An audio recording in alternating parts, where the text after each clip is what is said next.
Hello and good morning, my self Sunil Kumar. आज हम लोग एनडीए 2024 फर्स्ट और सेकेंड का क्वाड्रेटिक इक्वेशंस के जितने सारे क्वेश्चंस हैं उन सारे क्वेश्चंस को क्या करेंगे यहाँ पे देखेंगे वन बाय वन करके। तो स्टार्ट करते हैं। हम लोग का ये आज का पहला क्वेश्चन है, what is the number of real roots of the equation x minus 1 का whole square plus x minus 3 का whole square plus x minus 5 का whole square is equal to 0। Option है नन, मतलब एक भी रियल रूट्स नहीं मिलेगा। Second option है ओनली वन, एक रियल रूट मिलेगा। थर्ड ऑप्शन है ओनली टू, दो रियल रूट मिलेंगे। और फोर्थ ऑप्शन है 3, मतलब कि 3 रियल रूट्स मिलेंगे। तो हम लोग यहाँ पे इसको सॉल्यूशन करते हैं। तो हम लोग थोड़ा सा रियल रूट के बारे में, क्वाड्रेटिक इक्वेशन के बारे में रिकॉल कर लेते हैं। तो पहला है कि मान लेते हैं कि कोई ये एक्स स्क्वायर,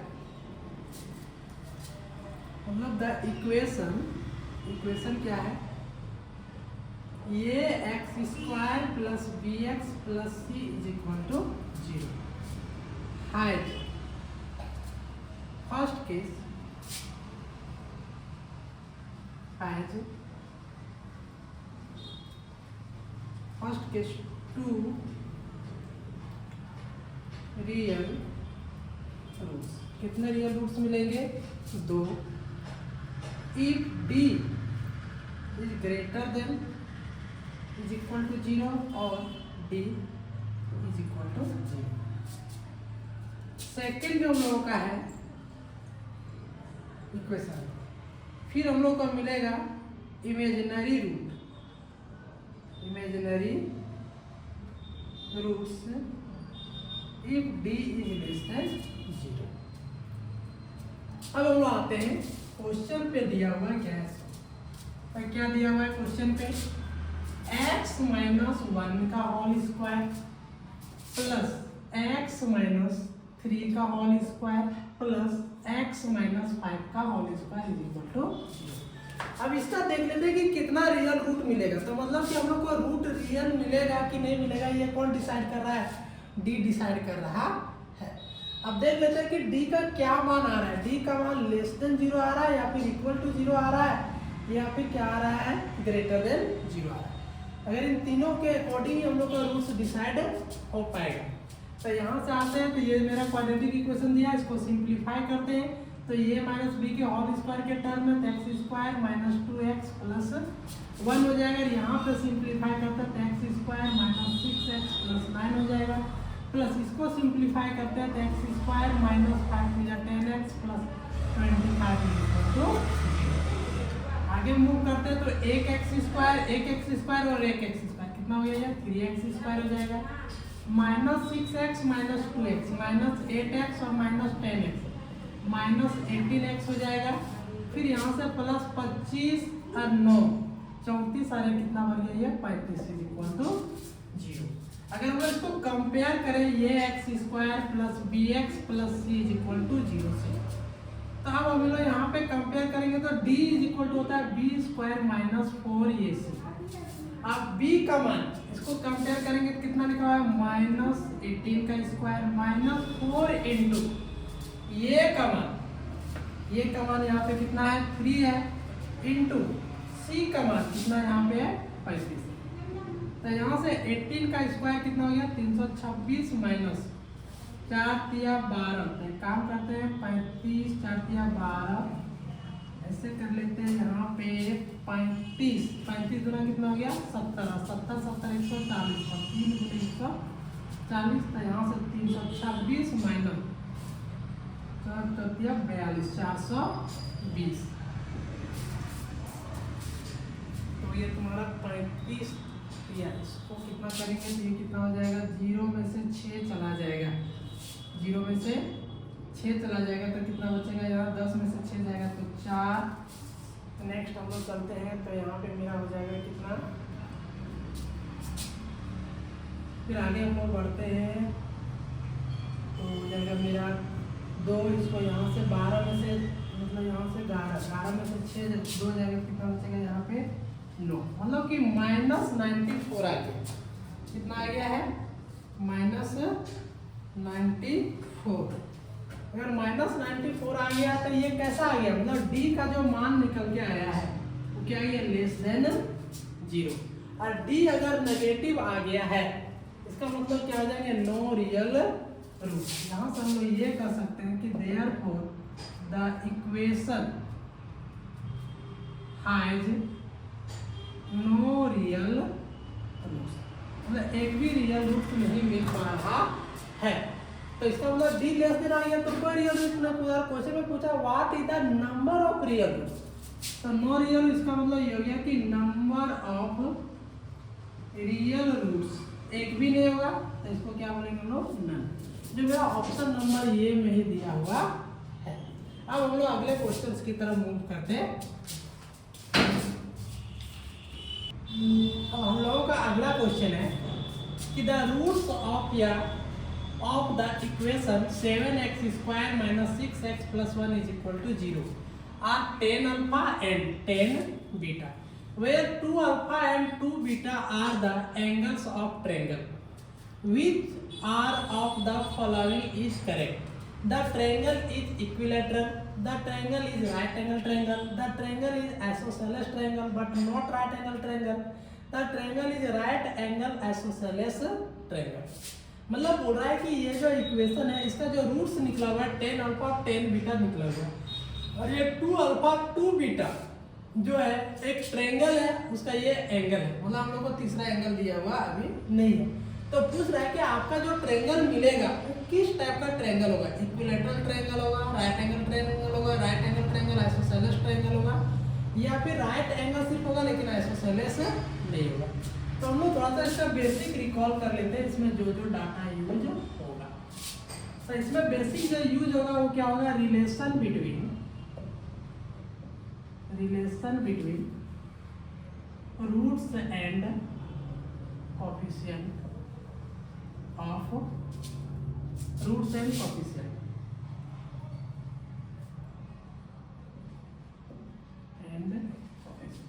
तो पहला रिलेशन क्या बोलता है कि sum of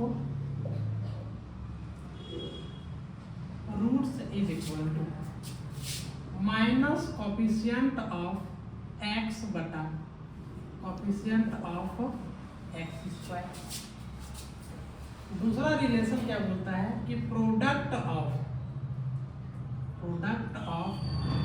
roots is equal to constant term बटे कैसे होता है नीचे कोफिशिएंट ऑफ x स्क्वायर। अब हम लोग को जो क्वाड्रेटिक इक्वेशन क्या दिया है उसको लिख लेते हैं। क्या दे रखा है quadratic equation, 7x square minus 6x plus 1 is equal to 0 and और एक दो बातें लिखा है कि 10 alpha and 10 beta are the roots of the quadratic equation and 10 alpha and 10 beta are roots of the given quadratic equation।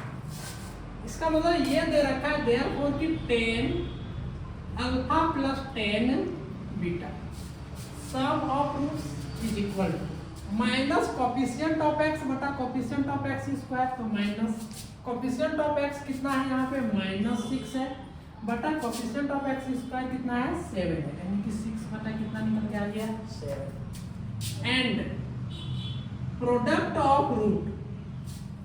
Of roots कितना होता है कांस्टेंट टर्म बटा कोफिशिएंट ऑफ x स्क्वायर। तो यहाँ पे प्रोडक्ट तो मेरा पहला जो रूट है वो कौन है 10 alpha into 10 beta is equal to क्या है कांस्टेंट टर्म। तो कांस्टेंट टर्म यहाँ पे कितना मेरा 1 है और यहाँ पे कोफिशिएंट ऑफ x स्क्वायर कितना है 7, मतलब 10 अल्फा प्लस बीटा निकल के आ चुका है और 10 अल्फा इंटू बीटा निकल के आ चुका है।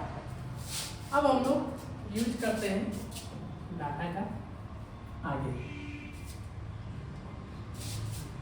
नेक्स्ट हम लोग क्या जानते हैं कि 10 alpha plus beta is equal to formula होता है 10 alpha plus 10 beta divided by 1 minus 10 alpha into 10 beta. अब यहाँ पे क्या दे रखा है, 10 अल्फा प्लस बीटा का मान कितना दे रखा है, 6/7। तो 6/7 हो गया बटे, और यहाँ पे 1 माइनस 10 अल्फा इंटू 10 बीटा का मान कितना दे रखा है, 1/7। तो ये बना कितना, 6/7, और यहाँ से एलसीएम लेंगे तो 7, इसमें तो इसके नीचे 1 है, बटा 7।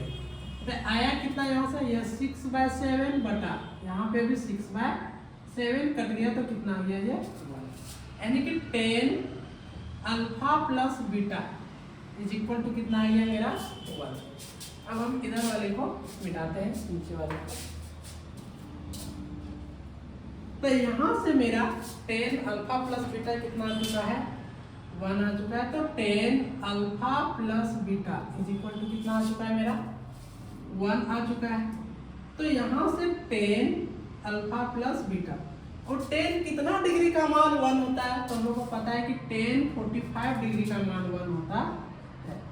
तो इसीलिए alpha plus beta is equal to कितना हो गया 45 डिग्री। अब हम लोगों के पास दो एंगल जो दे रखा है ट्रायंगल का, वो 2 अल्फा 2 बीटा है। तो हम क्या करते हैं, यहाँ से 2 दोनों तरफ मल्टीप्लाई कर देते हैं।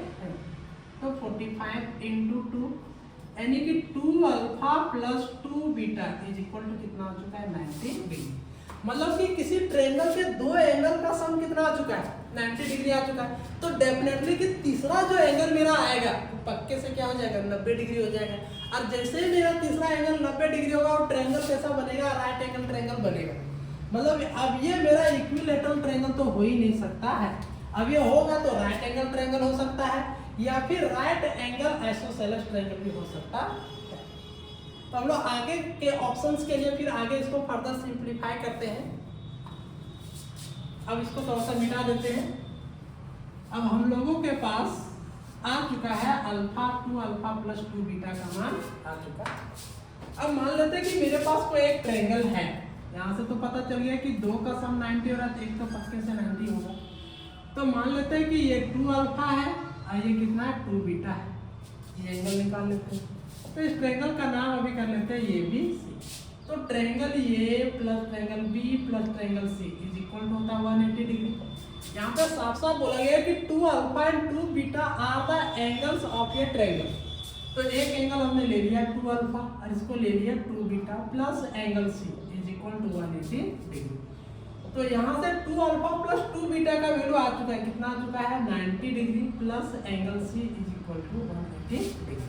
तो हमने अच्छा बी का मान यहाँ पे रख चुके हैं, तो इसको कर देते हैं सी और यहाँ पे कर देते हैं, यहाँ से एंगल 2 इसका मान 2 बीटा रख चुके हैं, यहाँ पे कर देते हैं जी। तो यहाँ से angle C is equal to 180 degree minus 90 degree. तो यहाँ से एंगल सी बराबर कितना निकल के आ गया 90 डिग्री। मतलब किसी भी ट्रायंगल का अगर एक एंगल 90 डिग्री होता है तो कैसा ट्रायंगल कहलाता है, मेरा राइट एंगल ट्रायंगल कहलाता है। देयरफॉर हम लोग कह सकते हैं कि the given triangle is right angle triangle. मेरा जो ट्रायंगल दिया हुआ वो कैसा आ गया, राइट एंगल ट्रायंगल आ चुका है। एक कंडीशन प्रूफ हो चुका है। अब हो सकता है कि ये आइसोसेलेस हो सकता है, नहीं भी हो सकता है। अब आइसोसेलेस के लिए हम लोग को प्रूफ करना पड़ेगा कि दोनों ये जो मेरा निकल के आया है 2 अल्फा और 2 बीटा दोनों अगर बराबर हो गया, तो हम लोग जानते हैं अगर दो कोण अगर आपस में बराबर है तो उसके सामने वाले साइड्स भी क्या होते हैं, उसके अपोजिट साइड्स भी इक्वल होते हैं। पर यहाँ पे ये दोनों साइड बराबर है कि नहीं ये प्रूफ करना पड़ेगा। तो हम लोग जानते हैं कि सिंस अब आते हैं क्वेश्चन पे, the roots of the equation यहाँ पे आर 10 अल्फा एंड 10 बीटा। तो अगर रूट्स मेरा इक्वल हुआ तो इसका मतलब d का मान 0 हो जाना चाहिए। तो यहाँ पे d निकाल के देख सकते हैं, since d is equal to, तो d का होता है b square minus 4 A c discriminant निकाले। तो b का मान यहाँ पे कितना -6 है, तो -6 का स्क्वायर माइनस 4 और ये का मान मेरे पास 7 है और c का मान मेरे पास कितना है 1 है। तो ये हो गया 6 का स्क्वायर करेंगे 36 हो गया और माइनस 7 चौका कितना हो गया 28। तो 16 में से 8 जाएगा तो 8। अब ये क्या 0 के बराबर है? 0 के बराबर तो नहीं है, नॉट इज इक्वल टू 0। इसलिए डी जो है वो आ क्या गया ग्रेटर देन 0। और हम लोग जानते हैं कि डिस्क्रिमिनेंट अगर ग्रेटर देन 0 आता है तो roots are distinct, real and distinct. तो हम लोग यहाँ से ये कह सकते हैं कि इसीलिए कि the roots are real and distinct. Roots मेरा डिस्टिंक्ट आ चुका है, इसका मतलब कि 10 alpha is not is equal to 10 beta. इसका मतलब ये कह सकते हैं कि alpha is not is equal to beta. तो अल्फा और बीटा अगर बराबर नहीं तो 2 अल्फा भी 2 गुना करने से भी ये बराबर तो नहीं रहेगा। इसका मतलब 2 एंगल या दोनों एंगल आपस में बराबर नहीं है, और जब दोनों एंगल आपस में बराबर नहीं तो ये आइसोसेलेस ट्रायंगल नहीं होगा। इसीलिए ट्रायंगल जो मेरा ये BC जो लिखे हैं is not an isosceles triangle. तो इस तरह से हम लोग अगर आंसर को देखा जाए तो ये राइट एंगल है लेकिन ये आइसोसेलेस नहीं है, तो कौन वाले आंसर पे हम लोग चलेंगे? तो द राइट एंगल ट्रायंगल। तीसरा दिया हुआ the triangle is isosceles triangle but not right angle. यहाँ तो राइट एंगल आ चुका है तो ये गलत हो जाएगा। The triangle is right angle isosceles triangle, right angle तो लेकिन हम लोग देखें यहाँ पे आइसोसेलेस नहीं है तो ये भी गलत हो जाएगा। तो सिर्फ मेरा ट्रायंगल कैसा निकल के आया था? राइट एंगल ट्रायंगल निकल के आया था। आई होप ये क्वेश्चन अच्छे क्वेश्चन था जो क्वाड्रेटिक इक्वेशंस को ट्रिगोनोमेट्री में मर्ज करके पूछा हुआ था। आई होप आप लोगों को ये क्वेश्चन अच्छे से समझ में आया होगा। अब हम लोग अगले क्वेश्चंस की तरफ मूव करते हैं। हम लोगों का अगला क्वेश्चन है कि consider the following for the 2 atoms that follow. मतलब इसमें 2 क्वेश्चंस दिए हुए हैं इस कंडीशन को लेके, तो वो 2 क्वेश्चंस कौन कौन है देखते हैं। कि the roots of the quadratic equation A square into B square minus C square into X square plus B square into C square minus A square into X plus C square into A square minus B square is equal to 0 are equal where A square is not is equal to B square is not is equal to C square. तो ये मेरा दिया हुआ है question का statement. तो पूछ रहा है क्वेश्चन पे विच one of the following statement is correct. तो नीचे कौन एक स्टेटमेंट क्या है सही है? कि A square B square C square are in A P, A square B square C square are in G P, A square B square C square are in H P, A square B square C square are neither A P nor G P nor H P. मतलब हम लोग को basic जानकारी रखना पड़ेगा था A P क्या है, जी पी एच पी के बारे में थोड़ा सा, और ये क्वाड्रेटिक इक्वेशन के ही साथ ये दिया हुआ है। तो आते हैं हम लोग क्वेश्चंस पे, इसका सॉल्यूशन। इसको एक बार हम लोग रिकॉल कर लेते हैं। हम लोग क्या जानते हैं कि if A B C are A B C are 3 numbers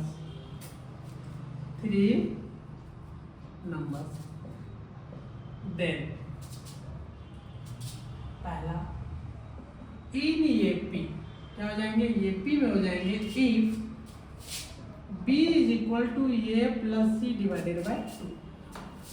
b का मान जो है दोनों को जोड़ के उसका आधा अगर आ जा रहा है तो किस में चला जाता है? ये p में। दूसरा ये क्या बोलता है कि इन जीपी का if B square is equal to A. और तीसरा क्या बोल रहा है? क्या हो जाएंगे? इन एच पी कहाँ पे हो जाएंगे? एच पी पे इफ कि 1 by B is equal to 1 by A plus 1 by C. इसको अगर फर्दर हम लोग सिंप्लीफाई करें तो b इज इक्वल टू इधर से एलसीएम लेंगे तो ये c आ जाएगा, इधर से c प्लस ये, यानी कि हम लोग कह सकते हैं कि b इज इक्वल टू ये c, सॉरी यहाँ पे कितना हो जाएगा 2, यहाँ पे 2। तो ये c इज इक्वल टू उलट देंगे तो 2ac is equal to a plus c। अगर ये हम लोगों को आता है ऐसा कंडीशन तो हम लोग क्या बोलेंगे? अब हम लोग को चेक करके AP में है कि GP में कि HP में। अब इसका मतलब ये जो इसका रूट्स निकल के आएगा वो हम लोग को चेक करना है। क्या बोल दिया? पहले ही बता दिया कि रूट्स मेरा क्या है? इक्वल। रूट्स इक्वल है इसका मतलब इसका डिस्क्रिमिनेंट जो होगा वो क्या हो जाएगा, 0 हो जाएगा। दूसरा कंडीशन हम रिकॉल कर लेते हैं, सेकेंड कंडीशन, ये तो हो गया पहला। दूसरा हम लोग रिकॉल कर लेते हैं दूसरा कि इफ, इसको हम लोग बी की तरह देखते हैं पहला, कि if D is greater than 0, इसका मतलब क्या क्या होता है, roots are real and distinct, right. Second क्या बोलता है कि if D is equal to 0, इस केस में मेरे पास क्या होते हैं, roots are real and equal. और तीसरा जो केस है वो क्या बोलता है कि if D is less than 0, इसका मतलब यहां से जो होता है वो रूट्स आर क्या होते हैं, इमेजिनरी। और एक रूट अगर अल्फा प्लस बीटा मिला, आई बीटा, तो दूसरा रूट मेरा कौन सा मिलेगा, इसी का कंजुगेट होता है अल्फा माइनस आई बीटा। तो अभी जो मेरे क्वेश्चंस में दे रखा है वो क्या दे रखा है कि रूट्स आर क्या है, इक्वल। इसका मतलब डी मेरा क्या है, 0। अब हम लोग आते हैं, ये मेरा बेसिक कॉन्सेप्ट था, हम लोग इसी कॉन्सेप्ट को यूज करके इस क्वेश्चन को क्या करेंगे, सॉल्व करेंगे। तो मेरे पास स्पेस नहीं है, इस वजह से मिटाना पड़ रहा है। हम लोग ध्यान में रखेंगे इस चीज को कि किस कंडीशन को फुलफिल किया। अब आते हैं क्या क्या दे रखा है, गिवन द क्वाड्रेटिक इक्वेशन क्या है, द इक्वेशन इज, क्या इक्वेशन है, ये square into B square minus C square X square plus B square into C square minus A square X plus C square into A square minus B square is equal to 0। पहला condition ये दे रखा है, and दूसरा क्या दे रखा है कि रूट्स आर इक्वल। अब चलते हैं नोट, सिंस रूट्स आर क्या चीज है, इक्वल है, और जैसे ही मेरा रूट्स इक्वल होगा इसका मतलब डिस्क्रिमिनेंट दे रखा है इसने कि d इज इक्वल टू क्या है, 0। d मतलब कि b स्क्वायर माइनस 4ac, हमने यहाँ कैपिटल ले रखा है क्योंकि यहाँ पे पहले से स्मॉल abcd यूज किया हुआ, तो इज इक्वल टू क्या हो जाएगा, 0। अब यहाँ पे आते हैं कि b स्क्वायर मतलब b का मान, तो b का मान ये है b square into C square minus A square का whole square minus 4 A C, A के जगह पे A square into B square minus C square, और यहाँ से सी के जगह पे सी स्क्वायर लिखा हुआ है, सी square into A square minus B square, C square into A square minus B square बराबर क्या हो जाएगा, 0। अब थोड़ा सा इसको सिंप्लीफाई करते हैं, तो b का स्क्वायर यहाँ पे करेंगे, पहले से स्क्वायर तो b के पावर 4, इसको ये माइनस बी के होल स्क्वायर में तो सी के पावर 4 प्लस ये के power 4 minus 2 A square C square, ये हो गया माइनस 4 ये स्क्वायर और यहाँ से सी स्क्वायर, ये स्क्वायर सी स्क्वायर। अब इसको सिंप्लीफाई करते तो एक बार इसको इसके साथ मल्टीप्लाई करना पड़ेगा, फिर इसको इसके साथ मल्टीप्लाई करना पड़ेगा, तो b को इसके साथ करेंगे तो ये बनेगा ये स्क्वायर बी स्क्वायर, फिर इस b को इसके साथ करेंगे तो माइनस b के पावर 4, फिर इसको इसके साथ गुना करेंगे तो हो जाएगा minus A square C square, फिर इसको इसके साथ गुना करेंगे तो प्लस यहाँ से बनेगा b square C square is equal to 0। हम लोग ऊपर वाले इधर लिखते हैं,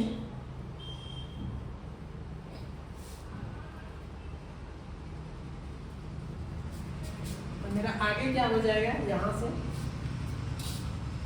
तो b को अंदर अगर लेके जाएंगे ये बनेगा b के पावर 4 इंटू सी के पावर 4, इसको इसके साथ लेके जाएंगे तो प्लस ये के पावर 4 इंटू बी के पावर 4, इसको इसके साथ लेके जाएंगे तो माइनस 2 ये स्क्वायर b के पावर 4 सी का स्क्वायर माइनस इसको अंदर लेके जाएंगे तो 4 ये के power 4 B square C square, फिर इसको अंदर लेके जाएंगे तो ये माइनस और ये माइनस कितना बन जाएगा प्लस 4 तो यहाँ से हो जाएगा ये स्क्वायर बी के पावर 4 सी का स्क्वायर। फिर इसको इसके साथ गुना करेंगे तो ये माइनस और ये माइनस, अगेन क्या बन जाएगा प्लस, और ये हो जाएगा 4, यहाँ से भी ये स्क्वायर सी स्क्वायर है, ये स्क्वायर सी स्क्वायर, यहाँ से हो जाएगा 4 ये के पावर 4 और फिर यहाँ से c के पावर 4। फिर आगे बढ़ते हैं तो इसको फिर इसके साथ मल्टीप्लाई करेंगे तो हो जाएगा -4 ये स्क्वायर बी स्क्वायर सी के पावर 4। अब इसको इज इक्वल टू 0, इसको सिंप्लीफाई करते हैं थोड़ा सा आगे, क्या लिखा है इसको पहले लिख लेते हैं। तो ये के पावर 4 बी के पावर 4 प्लस बी के पावर 4 सी के पावर 4। अब यहाँ से आगे चलते हैं तो हम लोग को नेक्स्ट जो मिल रहा है प्लस 4 ये के पावर 4 सी के पावर 4। ठीक है, आगे यहाँ पे ये स्क्वायर बी के पावर 4 सी स्क्वायर है, कहीं पे है क्या देख लेते हैं। यहाँ पे मिल गया हुआ है तो 4 में से 2 चला जाएगा, कितना बचेगा 2 ये स्क्वायर बी के पावर 4 सी स्क्वायर। फिर आगे चलते हैं ये के power 4 B square C square कहीं पे नहीं है तो -4 ये के power 4 B square C square. फिर ये भी कहीं पे नहीं है तो -4 ये स्क्वायर बी स्क्वायर सी के पावर 4 इज इक्वल टू 0। अब यहाँ पे ध्यान से देखेंगे तो ये प्लस बी प्लस सी का होल स्क्वायर का फॉर्मूला लिखा हुआ है, क्या हम इसको लिख सकते हैं ये स्क्वायर बी स्क्वायर का होल स्क्वायर प्लस इसको लिख सकते हैं बी स्क्वायर सी स्क्वायर का होल स्क्वायर, और इसको हम लोग लिख सकते हैं -2 ये स्क्वायर सी स्क्वायर। अब क्यों इसके पीछे लिखे, यहाँ पे फॉर्मूला पैटर्न बनेगा, आगे हम लोग देखेंगे। +2 ये बी, ये के जगह पे A square B square plus ये बी और बी के जगह पे बी स्क्वायर सी स्क्वायर। अगर इसको आपस में मल्टीप्लाई कीजिएगा तो ये के पावर ये स्क्वायर बी के पावर 4 और ये सी स्क्वायर जो यहाँ पे दिखाई दे रहा है प्लस 2 इंटू अगर 2bc तो यहाँ से ये बनेगा बी स्क्वायर सी स्क्वायर। ठीक है, और फिर यहाँ से c के जगह पे कितना लिखा हुआ -2 ये स्क्वायर सी स्क्वायर। आप इसको गुना करके देख सकते हैं, लेकिन प्लस माइनस क्या हो जाएगा माइनस हो जाएगा, 2 जाए कितना हो गया 4 हो गया। अब यहाँ से आया कितना हुआ था इसको आ जाता है तो कितना हो गया ये स्क्वायर और यहाँ से ये बी स्क्वायर और यहाँ से सी स्क्वायर सी के पावर कितना बन गया 4। फिर यहाँ से +2 इंटू अगर 2c ये तो c के जगह पे -2 A square C square into ये के जगह पे ये स्क्वायर बी स्क्वायर। फिर से आप यहाँ पे गुना करके देखिए प्लस माइनस माइनस हो गया, 2 दूनी कितना हो गया 4 ये स्क्वायर ये के पावर 4, फिर यहाँ से बी स्क्वायर और फिर यहाँ से सी स्क्वायर। अब थोड़ा सा हम नीचे इसको मिटा देते हैं। अब अगर ध्यान से आप लोग देखिएगा तो एक चीज रियलाइज होगा, A square plus B square plus C square plus 2ab plus 2bc plus 2ca, तो इसका फार्मूला हो गया। इसका मतलब ये लिखा हुआ है ये प्लस बी प्लस सी का होल स्क्वायर, तो A square B square plus B square C square और ये माइनस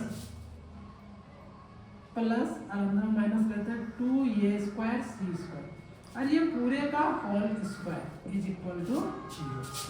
तो अब ये स्क्वायर उधर चला जाएगा तो रूट में बन जाएगा, फिर बच जाएगा A square B square plus B square C square और A -2 A square C square is equal to 0। अब उसको माइनस वाले को उधर ले जाते हैं तो ये दिखाए हम लोग को किस रूप में देगा 2 ये स्क्वायर सी स्क्वायर, उसको उधर ले गए तो इधर कौन बच गया है ये स्क्वायर बी स्क्वायर और इधर बच गया बी स्क्वायर और ये सी स्क्वायर। अब हम क्या करते हैं कि सारे जगह पे A square B square C square से डिवाइड कर देते हैं, इधर भी डिवाइड कर दे रहे हैं और फिर इधर भी हम लोग डिवाइड कर दे रहे हैं ये square B square C square.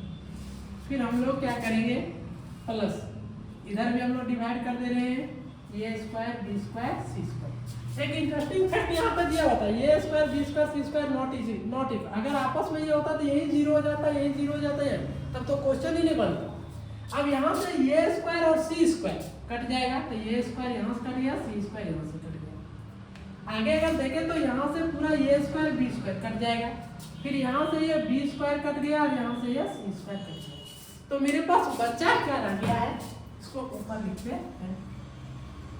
तो हम लोगों के पास क्या क्या बच गया है, बच गया यहाँ से बच गया मेरे पास 2 बटा B square is equal to, इधर बच गया 1/c² प्लस 1/a²। हम लोग इसको सजा के लिखेंगे 2/b² is equal to 1/a² plus 1/c²। अब थोड़ा सा हम लोग दिमाग में जोड़ देते हैं, जब हम लोग स्टार्टिंग में ही रिकॉल किए थे, रिकॉल क्या कहते हैं कि अगर 2/b is equal to 1/a plus 1/ अगर c आ जाता है, देन ये bc, मतलब रिकॉल क्या किए थे कि if 2/b is equal to 1/a plus 1/c, अगर ऐसा आ जाता है तब हम लोग क्या बोलते थे कि ये bc आर इन किसमें हो जाता था, HP में। क्या यहाँ पे b के जगह पे b² लिखा हुआ है, ये के जगह पे a² लिखा है, c के जगह पे c² लिखा हुआ है, तो हम लोग ये कह सकते हैं कि इसका मतलब a² b² और c² आर इन HP। तो अब यहाँ पे फिर से हम लोग यहाँ पे लिख लेते हैं, इसका मतलब हम लोग ये कह सकते हैं कि a² b² और c² आर इन HP। अब ये वाला किस ऑप्शन में दिया हुआ हम लोग देख लेते हैं, तो हम लोग का ऑप्शन नंबर 3 में दिया हुआ है। यहाँ कह सकते हैं कि hence option C is correct. फिर से क्वाड्रेटिक इक्वेशन को इस बार पीछे वाले क्वेश्चन में क्या लिखे थे कि क्वाड्रेटिक इक्वेशन को ट्रिगोनोमेट्री के साथ मर्ज करके पूछा था, इस बार क्वाड्रेटिक इक्वेशंस को सीक्वेंस सीरीज के साथ मर्ज करके पूछा। अच्छा क्वेश्चन था, इस तरह के क्वेश्चन जब मल्टी कॉन्सेप्ट बनते हैं तो थोड़ा सा अपने आप में क्वेश्चंस का लेवल बढ़ता है। आई होप आप लोगों को ये क्वेश्चन समझ में आया होगा। अब हम लोग अगले क्वेश्चंस की तरफ मूव करते हैं। अब यहाँ पे हम लोग आते हैं, इसके बाद उसी क्वेश्चन में दो क्वेश्चन पर इसका सेकेंड क्वेश्चन आते हैं। क्वेश्चन वही है, इसका सेकेंड क्वेश्चन क्या बोल रहा है कि which one of the following is a root of equation. ये जो इक्वेशन दिया हुआ है इसका एक रूट क्या होगा। तो फिर से हम लोग रिकॉल कर लेते हैं, रिकॉल कि if d is greater than 0 then roots are real and distinct। दूसरा क्या बोलता है कि if d is equal to 0 then roots are real and equal। और तीसरा क्या बोल रहा है कि if d is less than 0 then roots are imaginary and जो मिलता है वो हमेशा कंजुगेट में होता है। मतलब एक अगर 1 प्लस अल्फा आई बीटा है तो दूसरा अल्फा माइनस आई बीटा होगा। अब यहाँ पे आते हैं, तो मेरा जो क्वेश्चन उसमें दे रखा है कि रूट्स जो इसके वो क्या है, आर इक्वल है, इसका मतलब d इज इक्वल टू 0 हो जाएगा। तो हम लोग जानते हैं कि क्वाड्रेटिक फार्मूला से, क्वाड्रेटिक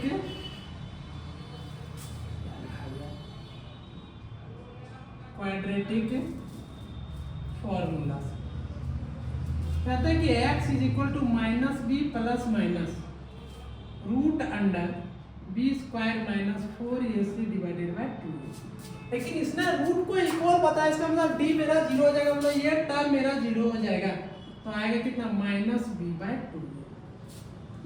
देयरफॉर तो यहाँ से अब माइनस b/2 ये आ गया, तो दोनों रूट तो इक्वल हो गए, तो यहाँ से x का वैल्यू निकाल लेते हैं।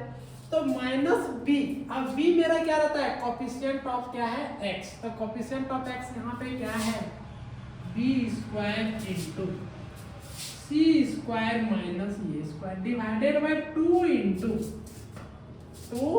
इंटू ये, तो ये का मान यहाँ पे क्या लिखा हुआ है, ये square into b² minus c का स्क्वायर। तो यहाँ से हम लोग आगे अगर बढ़े तो अब ये वाला देख लेते हैं क्या ऑप्शन में क्या है, क्या b² c² minus a² divided by a² into c² minus b²। जो यहाँ पे नहीं है, यहाँ पे माइनस छूट गया, यहाँ पे तो माइनस है लेकिन ये वाला ऑप्शन पे तो नहीं है। अब लेकिन माइनस किसी भी ऑप्शन में नहीं है, खैर कोई बात नहीं, लेकिन एक यहाँ पे दिखाई देता है लेकिन इसमें 2 नहीं, 2 इस वाले में है और इस वाले में। तो यहाँ लिखा है b² into c² minus a², ऊपर मिल रहा है नीचे 2a² और ये c² माइनस b² और मेरा आया b² माइनस c², मतलब यहाँ पे माइनस कॉमन लेने की जरूरत है। जैसे हम लोग यहाँ पे माइनस कॉमन लेंगे तो माइनस b², तब इसको कुछ नहीं करना पड़ेगा, डिवाइडेड बाय, यहाँ से कॉमन ले लेंगे माइनस, तो जो माइनस वाला है वो बन जाएगा प्लस, और जो प्लस वाला वो क्या बन जाएगा माइनस, तो माइनस से माइनस कट गया तो आया कितना b² into c² minus a² divided by 2a² into c² minus b², जो हम लोग को किस ऑप्शन पे दिखाई दे रहा है, ऑप्शन नंबर सी पे दिखाई दे रहा है। इस तरह से हम लोग कह सकते हैं कि ऑप्शन नंबर डी जो है वो क्या है, करेक्ट है। इस तरह से हम लोगों का एनडीए 2024 सेकेंड जो था वो खत्म हो चुका है। अब हम लोग एनडीए जो 24 जो फर्स्ट है वो हम लोग अगले लेक्चर में करेंगे। आई होप आप लोगों को वीडियो अच्छा लगा होगा, अगर अच्छा लगा होगा तो हमारे चैनल को लाइक और सब्सक्राइब जरूर कीजिएगा।